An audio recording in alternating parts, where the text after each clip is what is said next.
After 7 wild months on the road, we're back. Dusty, road-worn, and full of stories. But before we hit the highway again, it's time for a pit stop. In this episode, we're diving into the nitty-gritty, the breakdowns, the fixes, and the upgrades that'll take our truck camper to the next level. From a broken rear deck to a Starlink conversion, we've tackled it all. So buckle up, because this isn't the end of the journey. It's just the tune-up before the next big adventure. We've been back home for a little while now from our 7 months of travel through the winter. There are a few things we found on the truck and camper that need a little updates or repair. So while we're home, before we head out west to Western Canada, we're going to knock off those jobs. So let's get to the checklist. So I've created myself a checklist so I don't forget to do anything in this, what I call the pit stop between our traveling for the winter and taking off for the west coast, or almost the west coast into BC anyway. I got a list of things I have to do. I'm sure there's more things I'm going to think of in the meantime, but I just put down the quick to-dos here. Pit stop to do. DC Starlink conversion. Flat mount Starlink. DC laptop power. Hoping not to have to turn the inverter on much anymore. Save a bit of power. DC to DC charger for the truck inverter, because I only have the batteries connected on a relay right now, so I can fully separate them. And the reason for that is lithium battery upgrade in the truck inverter. So I'm going to take out that old deep cycle I have up front that runs the inverter in the truck and go to a lithium. Lead time is going to help us with that. But there'll be a whole video on that. Rotate the tires again, change engine oil again. Weld the rear deck, because it's some of the tack welds on the original expanded metal that were part of the old truck rack that I didn't build, they let go. But it was a high stress area, I think a little too much for those tack welds, so that's getting beefed up and reinforced. Install tablet mount and phone mount up front, because we wanted to use a tablet for navigation, but we never did find a tablet mount on the road. That's just not something you can buy in stores, it seems. Remove the platform in the back seat of the truck and install the rear seat again, because we're going to travel out west with a rear seat so we can take a passenger or 2 or 3. Replace the air filter in the truck. My indicator on the dash is getting up to the top, even though I left with a new air filter, but we put over 20,000 miles on. So I got a new air filter coming. And service the air ride seats. I'm going to have to completely take the seats out, the air ride mechanisms. They're really hard to grease in place. Marianne's was getting a little squeaky, and I'm going to add dual shocks on them to give us a little bit more shocking. And that's it so far. I'm sure I'll have some on the back.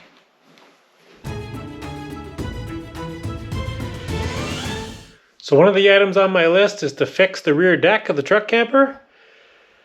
I slid it out, and these welds broke along here early on in our trip. These are not, I didn't weld this on, so not that I did pour welds or anything. Those are old original welds. This was a back rack from a pickup truck, and that was pre-welded. I just put everything around it. Not that they were bad welds, I don't think. It was just more stress than they were capable of holding. This is a high traffic area, so I'm going to straighten these out.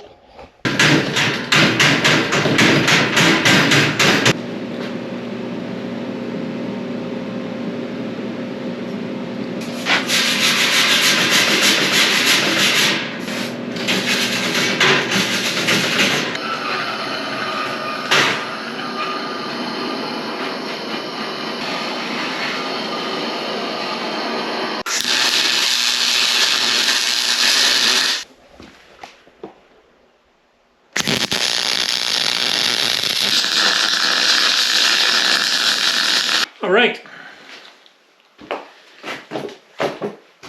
So there we go. I added a couple braces. Put an angle halfway between the opening all the way back on the back side of the ramp and retacked everything else. So I think we're good and sturdy now.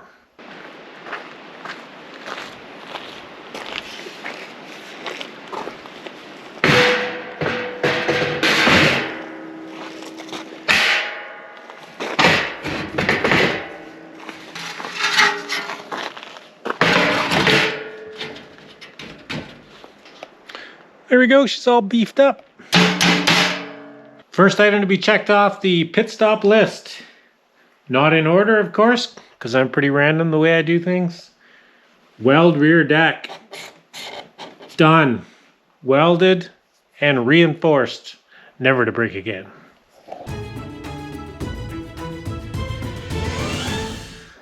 Okay, another pit stop task.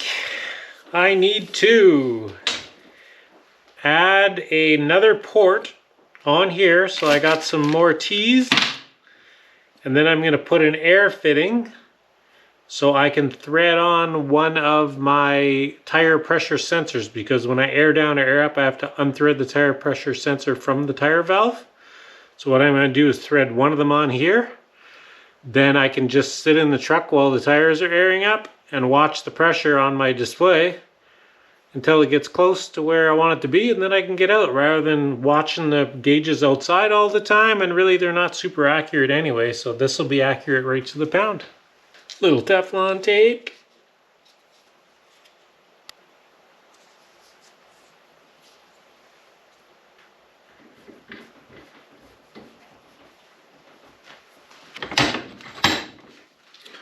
All right, there we go. We have one air up, air down manifold with the inlet hose coming in here. An on-off valve that I added while we were on the road so I could turn it on and off, the airflow. Then we come out to a T, which has an airline fitting, which I can put one of my sensors on. And then we tee off to the two, so I can do 2 tires at a time. Don't mind this, pretend it's not there. One more job on the to-do list bites the dust. Airlines modded for sensor attachment.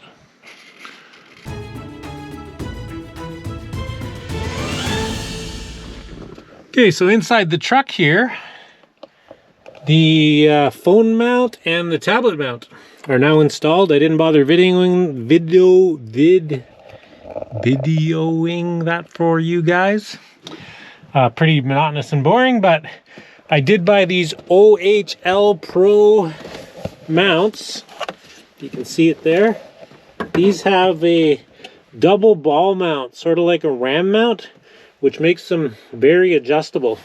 So I have this one down here for my phone, which it's more of a tablet mount, but my phone does fit. This is a Google 6 Pro, I think, so it's the bigger phone, but it does fit in here. I just bought 2 the same because I like the double arm mounting system. I actually didn't end up using the double arm on the tablet because it worked out better with the single to keep it close to the dash, but I was able to mount it powered, and I can still see my screen on my stereo, which we don't use as a stereo. We use for Google or for Android Auto for Google navigation, which my phone connects to that. This wire here is my Android Auto connection. Yeah, so I'm not super happy with the Android Auto. I installed this while we were on the road last year so we could get our navigation on a screen on the dash rather than just on my phone, and also have it navigate through the speakers if we did have something else playing, which we rarely do anyway, but it'll come over that. It's a Chinese Toto thing off of Amazon, which probably the screen resolution isn't that great. I find it hard to read things on there. So now that we're using Gaia GPS, it'll be on the tablet. I do still want to see this though, and I do still want to use it for Google navigation through my phone. So for the time being anyway, until I figure out something maybe better, but it's a work in progress. So that way I can run Gaia on here, and or even Overlander probably, and do my navigating with Google for road navigating through the Android Auto. I think that should work. We'll find out, and I'll let you guys know. Another task on the to-do list completed.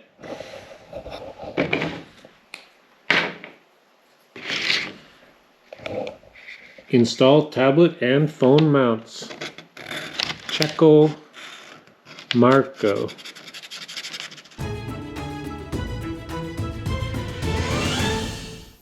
One item that we really wanted to do after 7 months on the road was to update our Starlink to DC power and solid mounted on the roof so we can run it all the time. A little bit more of a longer and in-depth job doing that though, so we're gonna keep that for a separate video for you guys. So stay tuned for our next repair video where we update our Starlink.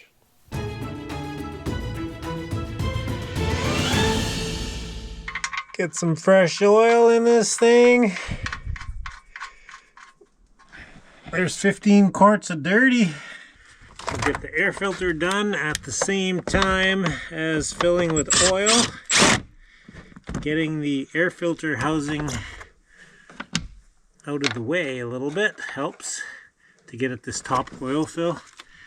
There is a side oil fill too, but the top one's way easier to get at, to pour into. So that's the one I usually go for. Then the oil fills down here. Now to dump in 15 quarts of oil. Okay, we'll get it in there, 4 quarts at a time.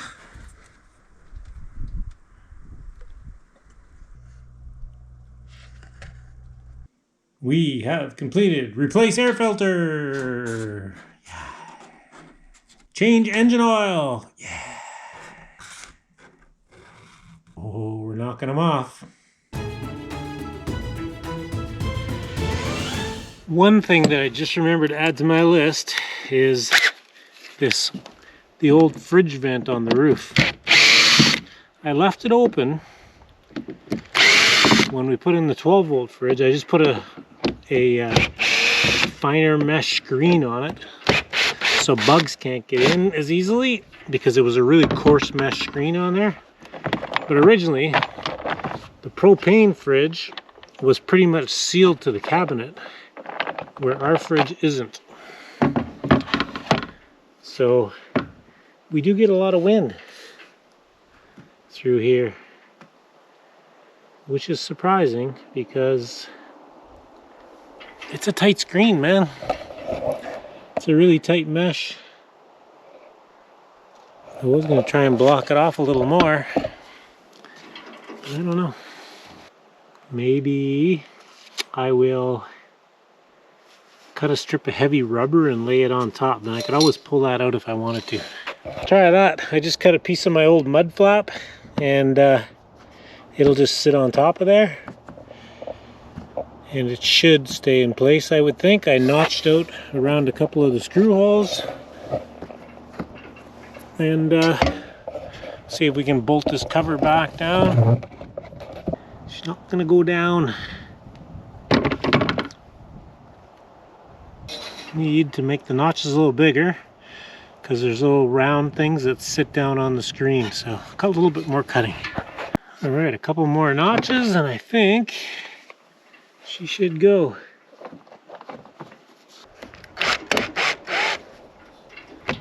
There we go, got her back on with that rubber in there, and it seems to be holding down pretty tight.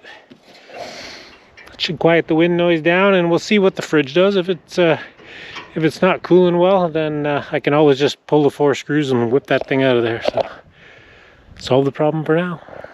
Close off fridge roof vent.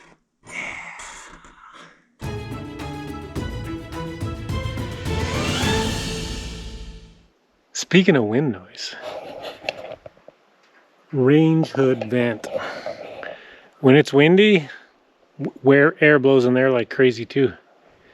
And on the Duchess, I put one you could close from the outside, but I can't put one on this that you close from the outside because I'd need a frickin' step ladder to get to it. Like, this is the top of my head, and it's way up there. So I need to fabricate something, I think, that I can open and close it from the inside. So that's another project. I just pulled the filter out of the hood vent where the fan blows to the outside, and I cut a piece of Alumicore sign board, the same size, They might be a little thick to fit in the slots on the thing, but we'll give it a try. And then that might be our solution for stopping the wind from blowing in the hood vent. So I ground down where it sits in the slots and the little catch hooks. Thinned it out a bit. There we go. I'll put a little black paint on where I grinded it. And then we can just keep this in the cupboard. And when we want to use the vent hood, we just put that on. But most of the time, we can keep her closed. Close the bolt range hood vent. Complete. Ooh, I almost got the backside done. Add furnace ducting. Maybe I'll do that next, and then I'll have the backside done until I come up with a new job. So the furnace in our Bigfoot has 3 2-inch ducts coming out of it and 2 4-inch ducts, I believe. And it doesn't flow enough air, is my determination, with that amount of ducting. The furnace creates a lot of heat. I think it's a 25,000 BTU. And the fan seems to be spinning normal speed, is from what I can tell. I could try a new fan to see if they can get more airflow, but it does sounds fine, and the new fan's over $100. So this is the top panel on the furnace, and it has room for 2 more ducts. I don't have the fancy inserts, so I'm going to make something. I'm going to add 2 more 2-inch ducts and see if I run the furnace with this panel off, it'll run indefinitely. With this panel on and the amount of ducting in there, it'll trip off the high temp limit switch, and it's hot. So I ran heat gun on it, and it was like crazy temperature. I forget the number, but it was high. I have this piece of 2-inch pipe that was the joiner on the filler neck of the gas tank that I took out to replace with the return line one when I put the fast filter in. So I'm going to attempt to drill holes in these, and then I'm going to weld in a piece of this on each one to hook my hose to. That's the plan.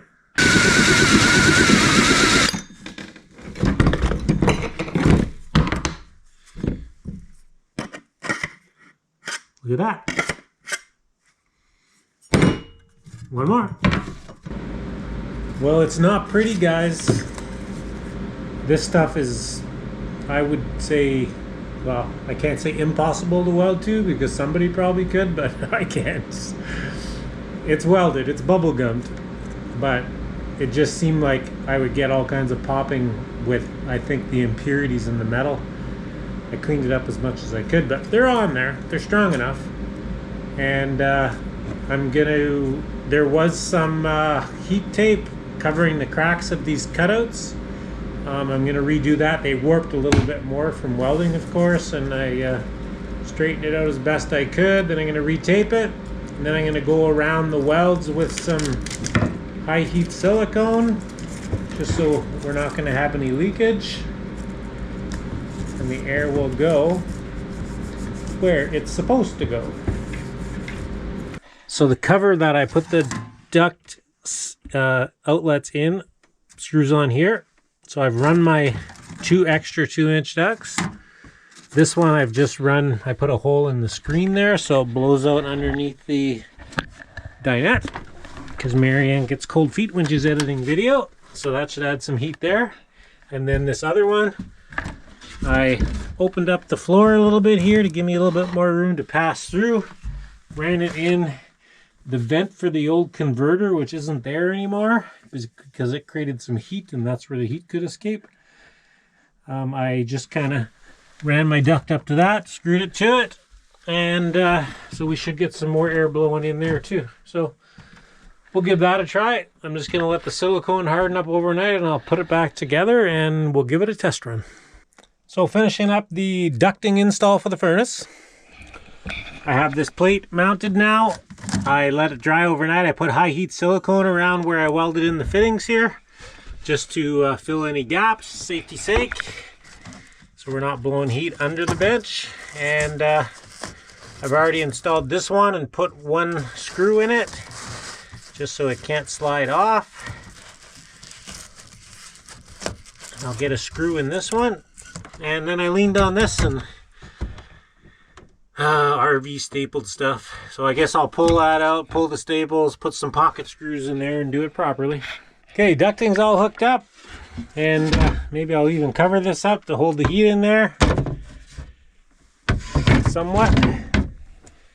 And we'll do a test. We used to get, from my timing previously, on the first start, I would get between 5 and 7 minutes of runtime before it would the burner would kick off and the fan would keep going. Then it would cool down a bit with the fan going. Then the burner would kick back on. It would keep doing that. But it heated the camper just fine. It just kept cycling like that. It would take between 30 minutes and an hour to warm the camper up to 70 Fahrenheit from the 59-ish or so we keep it overnight. So I'm going to open a stopwatch here. I'm going to crank up the furnace. We ran it right out of propane, so it might take a little bit to light up. Go 75.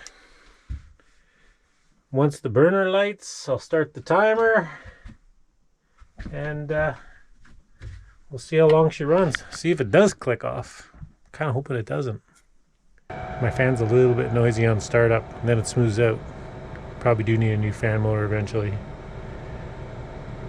It wasn't like that before, and it still cycles the same as it did before. So there's the burner. Stopwatch going. Keep listening and see what we get.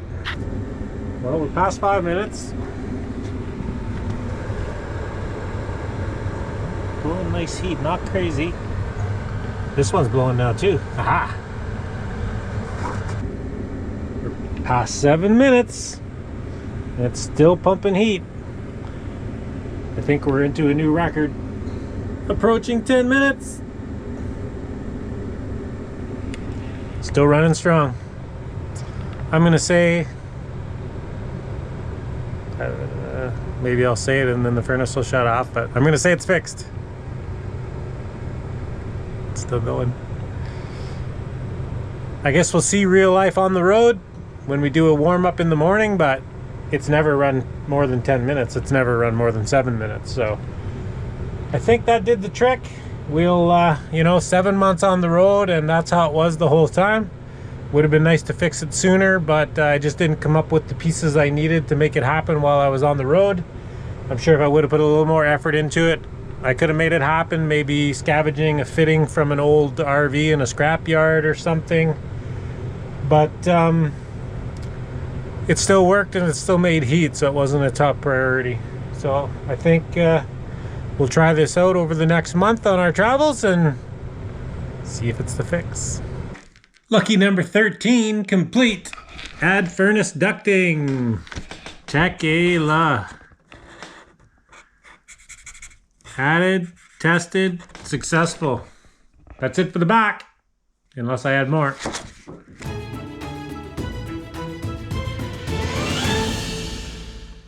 So I'm getting the seats out of the way so I can get these air ride bases out into the garage, add dual shocks, and grease them all up again because they have like 20,000 miles on them or more since I greased them. I've taken out the bolts that bolt the seat down into the air ride mount, unplugged my XT60 connector that runs power to the seat.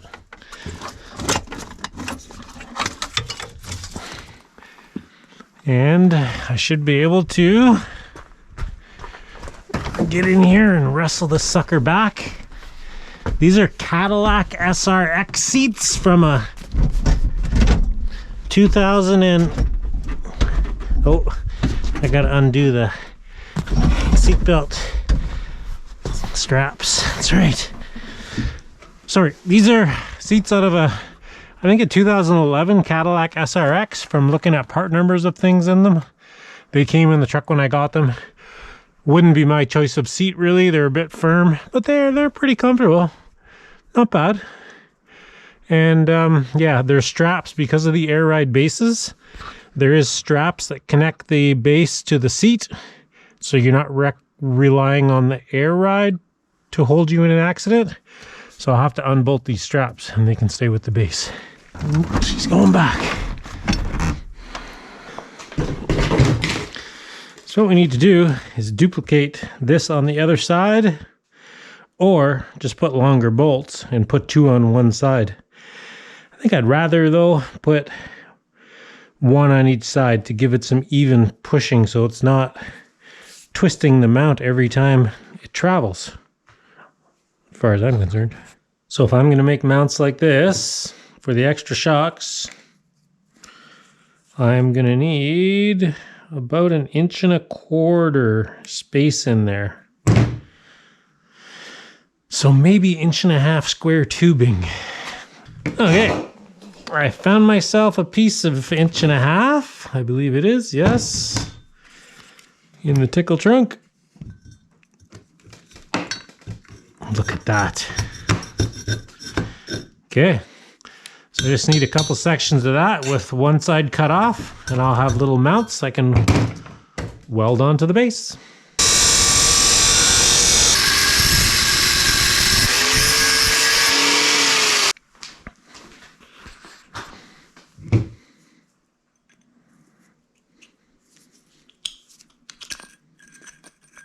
Oh yeah.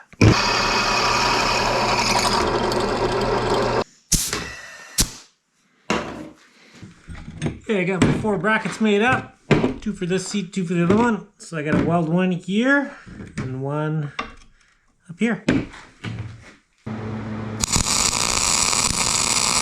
we go. 1 shock on that side. 1 shock on that side. We'll see how it's gonna ride. Definitely returns a lot slower.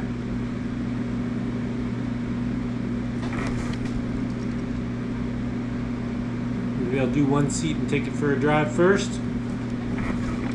Should equate to a lot less seat movement though.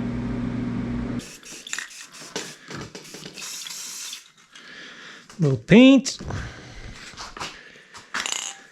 And we'll grease them up.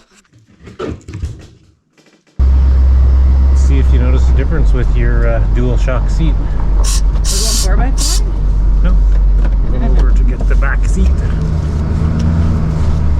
You'd probably be able to run way less air, which you like to run less air. Well, I did on the way back. Yeah. Just because I didn't jiggle around so much. I would think though, like both of us could use less air, I would think. Because we have more shocking.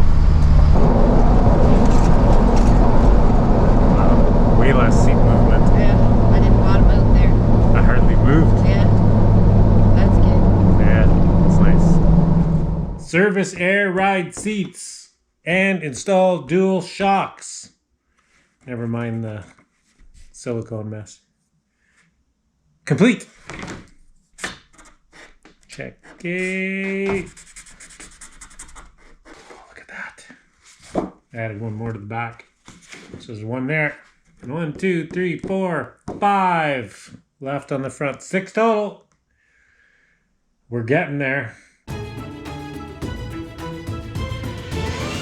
So there's 2 things that I didn't video when I was installing them that I added onto my list. One was a mount for a shovel.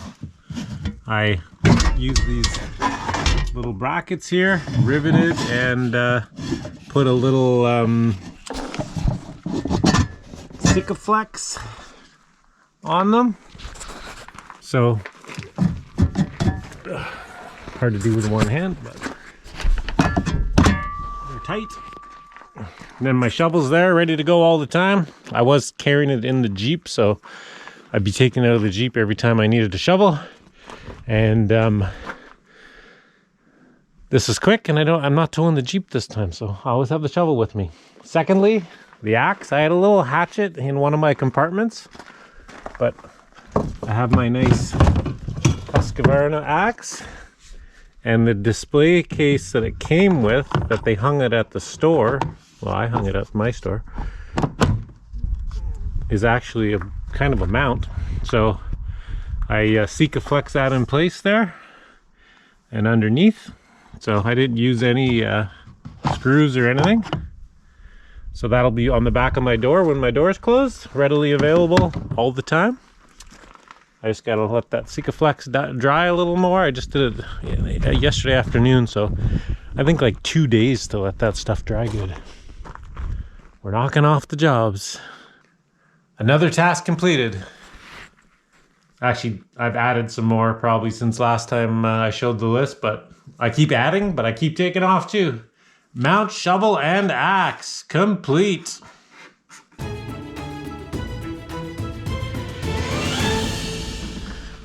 One other item that I completed here, which was something I was going to do on the road last year, travel. I actually ordered the switch and everything, but just never got it done. Marianne got a horn button. There's no air right now, but she got the same button that I have over here. So if she sees somebody that's giving us the, like lots of people do, give us the peace sign or just big waves or whatever, we like to give them a little honk, and now she can do it if I'm not paying attention, because I don't pay attention lots. Just pretty simple installation. I just pulled the cover off the dash and ran the wire across and tagged onto the wires at my horn button. See if you notice what else is different on your side.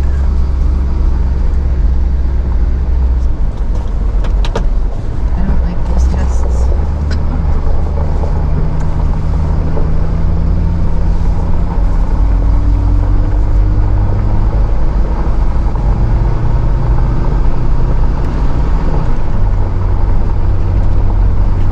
I have no idea.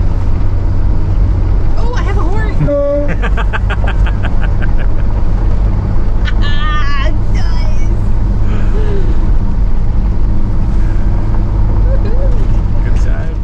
We're still knocking the tasks off the list.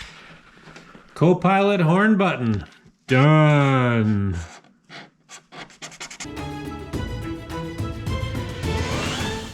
Okay, dreams do come true. I get a foot raise. If you could just make it like level to this one, because then I can sit like with my feet here.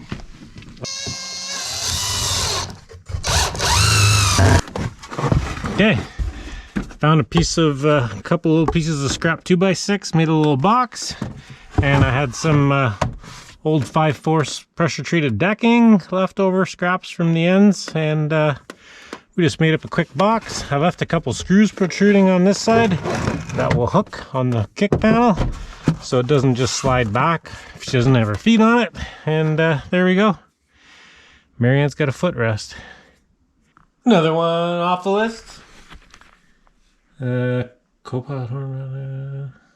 Build Marianne a footrest.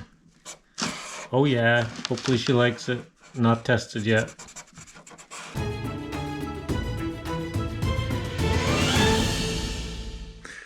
Next task, remove the shelf from the back seat so we can put the original back seat back in for this trip, which is going to involve taking all that stuff out of there, which some of it is going to get back in the truck for this trip. Some of it's not. I figure I may as well unload side boxes underneath the platform and everything and just kind of go through everything and then put things back in. So I got the enclosed trailer there, the little one. We'll just transfer everything into there for now and then get it sorted and put back in what we really need.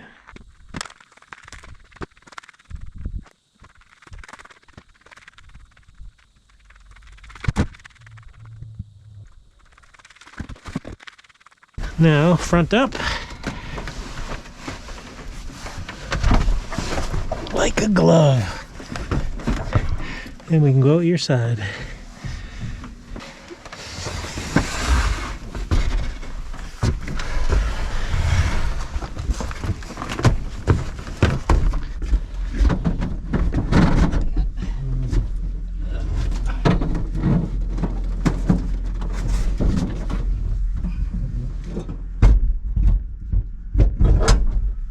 Just like that.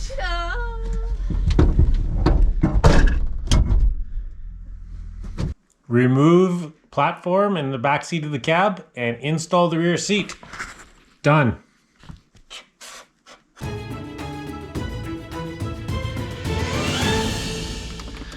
So the seat's bolted in place in the back here, and I was hoping it was going to be high enough to slide my toolbox underneath. It's like just over 10 inches at the front, and it's only like 9 inches at the back. And my toolbox is 11 inches tall, so it's just to say not going to fit in there. And I really don't want to have it on the floor in the front. I could buy a lower toolbox, but then I won't be able to fit all my tools in there. So this vehicle has a lot of headroom. This seat's getting a 2-inch lift kit.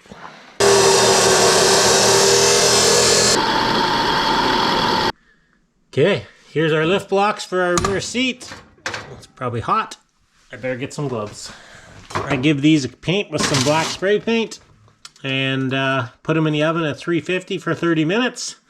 That bakes the paint and makes it pretty durable and lets me put it together right away instead of waiting for hours for it to dry.